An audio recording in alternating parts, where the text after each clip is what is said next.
guys! Welcome back to my YouTube channel. It's me, Erica. And for today's vlog is gagawa ko ng homemade ice cream. Napakadali lang naman guys and walang hassle gawin kasi 3 ingredients lang yung gagamitin ko. First time ko tong gagawin. So, abangan nyo kung masarap ba o hindi yung ice cream na gagawin natin. Let's start! Ayan guys, 3 lang yung ingredients na gagamitin ko. Ito pong Nestle Cream, Angel, Cream Densada, and itong Cream O. Ayan. So, yan lang yung gagamitin natin. And guys, so ang gagawin natin is, yung Cream O, na hindi sponsored, is, dudurugin lang natin siya. Ayan. Ayan. So,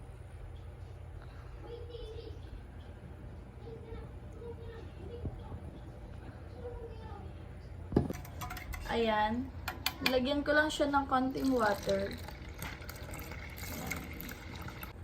Ayan. And ilalagay ko na ang ating Nestle cream. Ayan. Inubos ko lang siya lahat.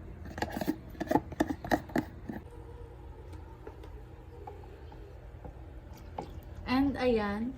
So, simulan na natin siyang haluin para magkaroon na ng magandang mixture. Ayan. Ayan guys, so binuksan ko na ang ating Cream O na ilalagay sa ating mixture.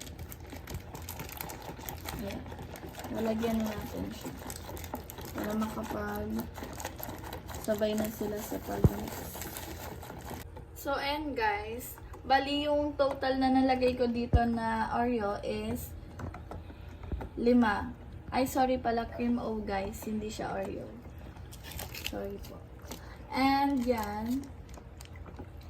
5 piraso. And crush na yan guys. Dinurog ko na lahat. And, ayan. So, hindi siya masyadong kasi naparami ata ng konti yung tubig. Pero, tingnan na lang natin bukas kung anong kalabasan and kung anong lasa ng ating homemade ice cream. Pero foamy naman na siya guys. Foamy naman na siya. Nag-foamy na siya kanina. So, ayan. Nilagyan ko lang kasi siya ng Cream O kaya ganyan yung texture niya. And good night!